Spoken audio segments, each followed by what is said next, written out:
everyone, how's it going?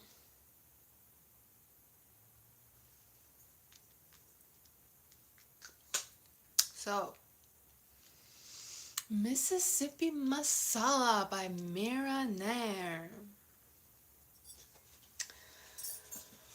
What do we think? So, this film was made before I was an adult. Mississippi Masala. This is also masala incense. And Tantric Ganesh, Jay Ganesha. Today, or it was Wednesday, so we're still in the Wednesday energy. Come on. Okay, the film features an immigrant daughter who helps her family run a hotel, but then her inner desire for independence leads her to go out with the character played by Denzel Washington. And this is before his Met Gala glow up fame, etc. So he looked kind of nappy, to be honest. Like, he really did look like the character he was playing, who is a carpet cleaner. And they really bond over their shared burden of domestic chores. Like, she also has to clean areas in her family's motel, which is funnily called Monte Cristo, and it's yellow, like this folder. This is Kalabaitava. And for me, there were a lot of tantric references. Like, there was a dog, a black dog running around, if you've noticed. And also the car plate of her cousin's car, which she uses a lot, has like tantric references too. If you're interested, you can go look it up. It's available for free on YouTube. Mississippi Masala, MSSSIPPIPPIPPIPPI. Okay, now we will get into this book after we have discussed Mira Nair's fiction film. Okay, also, I live close to Mississippi, and the whole social conservatism is very similar. So then I'm glad I watched it after I've lived here. Otherwise, I wouldn't have really like understood why it was such a big deal that the main character was going out with Denzel Washington's character. It would just not make sense, as well as like the chain reactions of their respective Desi and African American communities. Like, it really would have still happened in 2025 if like a similar dynamic was produced. Like, despite the change in regimes or whatever in India and the US, both still have this kind of like fear, suspicion of each other, and like misunderstandings, etc. So let us clear that with page 86 of the Tantric Feminine.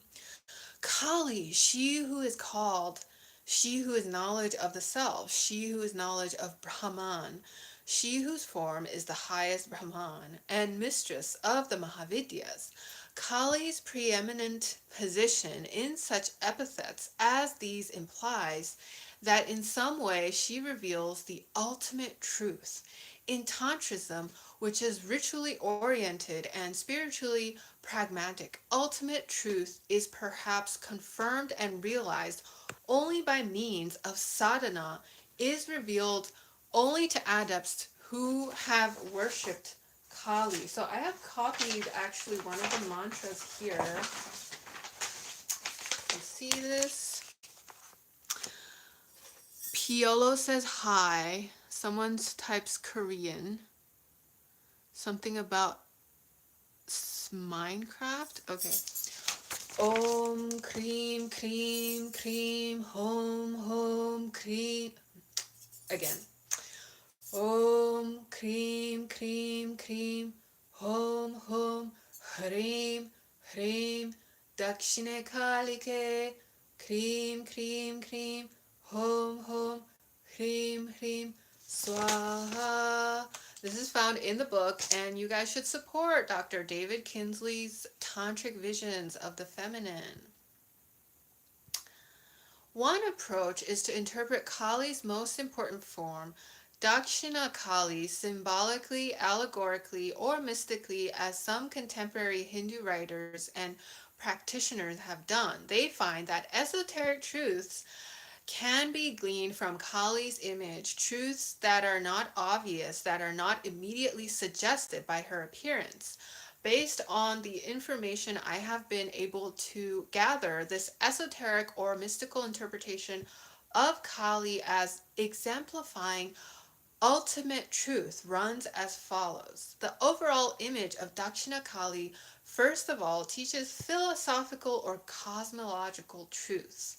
Kali standing on Shiva, for example, is often interpreted as symbolizing the interaction of Shiva and Shakti and the ultimate superiority of Shakti. The image, that is taken as an icon suggesting the essential nature of reality as Shiva and Shakti and the priority of Shakti. Another interpretation also finds cosmological significance in the image. Shiva was born from the goddess Kali. She is the only uncreated being. Shiva was needed for creation, so she created him by her own action.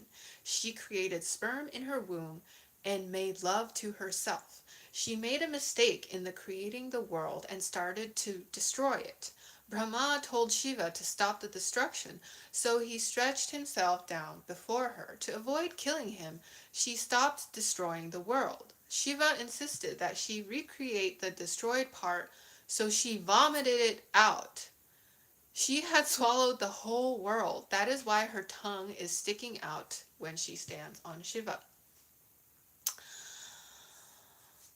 Dakshina Kali, the name, comes from the story that when Yama, king of the dead, who lives in the south, Dakshina, heard Kali's name, he ran away in fear and ever since has been unable to take her devotees to his kingdom. That is, worship of Kali overcomes death, and so she is the one who overwhelms the ruler of the south, Yama, and is called Dakshina Kali. The name is also derived, according to some informants, from Dakshina, the name for the gift given to a priest after a ritual without which the ritual is not effective. Kali is the reality without which nothing would be effective. She is the underlying Shakti. Several informants have also suggested to me that Dakshina Kali means that she is placing her right foot, Dakshina, on Shiva's chest in this iconographic depiction. So Vamakali is the one with her left foot on Shiva's chest. Vamakali is said to be extremely dangerous and rarely worshipped, except by people of heroic nature. Depictions or descriptions of Vamakali are rare. Finally, she is called Dakshina Kali because she is worshipped by Dakshina Bhairava, that is, Shiva, who is often said to be the highest reality. Kali's four arms represent the complete circle of creation and destruction, which is contained within or encompassed by her. She represents the inherent creative and destructive rhythms of cosmos. Her right hands, making the mudras of fear not and conferring boons, represent the creative aspect, while the left hands, holding a bloodied sword and a severed head, represent her destructive aspect. Her three eyes represent sun, moon, and fire, with which she is able to observe the three modes of time: past, present, future. The bloodied sword and severed head also symbolize the destruction of ignorance and dawning of knowledge. The sword is the sword of knowledge, or desireless sadhana, that cuts the knots of ignorance and destroys false consciousness. The severed head. Kali opens the gates of freedom with this sword, having cut the 8 bonds that bind human beings. In addition to signifying false consciousness, the bleeding severed head is said to signify the outflow of passionate proclivities, rajas gunas, which completely purifies the adept, who becomes totally composed of sattvic spiritual qualities in their awakening to truth. The severed head is also interpreted as that of a child and thus as symbolizing the nature of the accomplished devotee or practitioner who, like Ramakrishna, has achieved the innocence of a child. Kali's tongue and sharp fangs are interpreted as symbolizing the conquest of Rajasic power, the red tongue, by Sattvic power, the white teeth. That is, Kali is totally Sattvic, totally spiritual in nature, having transcended any impurities inherent in the two gunas. Kali's blackness also symbolizes her all-embracing, comprehensive nature because black is the color in which all other colors merge. Black absorbs and dissolves them, or black is said to represent the total absence of color, nirguna, beyond qualities, which is also Kali's nature as ultimate reality.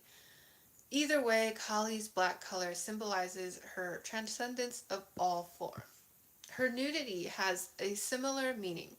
It symbolizes that she is completely beyond name and form, completely beyond the illusory effects of Maya, false consciousness, unaffected, because she has illuminated consciousness. Kali is the bright fire of truth, which cannot be hidden by the clothes of ignorance, represented by Maya. Such truth simply burns them away. Kali's dwelling place, the cremation ground, has similar meanings. They denote a place where the five elements Pancha Mahabhuta are dissolved. Kali dwells where dissolution takes place. In terms of devotion, worship, and sadhana, this denotes the dissolving of attachments, anger, lust, and other binding emotions, feelings, and ideas. The heart of the devotee is where this burning away takes place, and it is in the heart that Kali dwells. The devotee makes her image in his heart, and under her influence burns away all limitations and ignorance in the cremation fire. This inner cremation fire in the heart is the fire of knowledge, Jnana Agni, Jnana Agni which Kali bestows. Kali's asana, which is none other than the supine body of Shiva, sometimes said to be a corpse or corpse-like, symbolizes that her devotees have given up their entire lives for her, having offered her their very breath. Having sacrificed their egos to her, devotees die and become corpse-like. It is only then that Kali enters their hearts, freeing them from all worldly cares. Kali stands on Shiva, signifying her blessings of her devotees. Another interpretation says that Shiva represents the passive potential of creation. In the philosophy of yoga, he represents Purusha, male, the unchanging aspect of reality, while Kali represents the active Prakriti, nature, or the physical world. In this interpretation, Kali and Shiva together symbolize ultimate reality. Another interpretation of Kali standing on Shiva or engaging in reverse intercourse with him, Viparitarati, is that it symbolizes meditative involution by means of which one decreates the universe in order to experience the blissful union of Shiva and Shakti. The theme of yogic meditation going against the stream, reversing the creative process, is ancient. The inversion of traditional male and female roles in the Dakshina Kali image might suggest this inverse process. The garland of severed heads represents the sounds of the alphabet and symbolize Kali as Shabda Brahman, the underlying essence of reality as manifest in sound, particularly the primordial sound Om. Some texts specify the garland of heads or skulls to be 50 and to represent the 50 Sanskrit letters. From the various sound seeds, bijas, all creation proceeds, and Kali is identified with this underlying power. Her girdle of severed arms represent the destruction of devotees' karma. The arms symbolize deeds, actions, karma, and the binding effects of this karma have been overcome, severed as it were, by Kali sadhana or devotion. She has blessed the devotee by cutting him free from karma. Other images or forms of Kali reinforce these associations with the ultimate reality or ultimate spiritual realization. Guhya Kali, who is described as having sunken eyes, fearful teeth, and a constantly moving tongue, is replete with serpent ornaments and companions. Her sacred thread is a serpent. She is seated on a bed of serpents. The thousand-headed cosmic serpent Ananta is above her head, and she is surrounded by serpents. The symbolism of serpents is complex, but in this case, it indicates her cosmic supremacy. Like Vishnu, for example, she is protected by Ananta, which indicates that she is primordial. Serpents are also held to possess mystic wisdom and great wealth, both of which they obtain from their association with the interior of the earth. They are symbols of transformation, being able to shed their skins and become new beings. Serpents are liminal figures in that they pierce different cosmic zones, the earth and the underworld. As beings who live both on the earth and in the earth, they move between cosmic planes and also between states of beings, between the realms of the living and the dead. Kali is at home with these mysterious, powerful liminal beings, which suggests her transformative nature and power. Many of the dhyana mantras of the different forms of Kali also mention her drinking wine or blood, holding cups or empty skulls filled with wine or blood. Siddha Kali drinks blood from a skull in her left hand. Guhya Kali and Raksha Kali sip wine.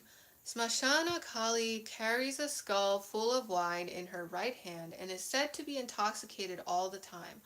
Although there are several possible interpretations, her intoxication suggests altered consciousness, perhaps the dawning of liberated consciousness, in which the restrictions and limitations of convention are overcome. And with this, I will go and watch that video made by this girl called I Took DMT and Created Ganesh, and because she claims to have met Ganesh. So take care, guys. Thanks for listening.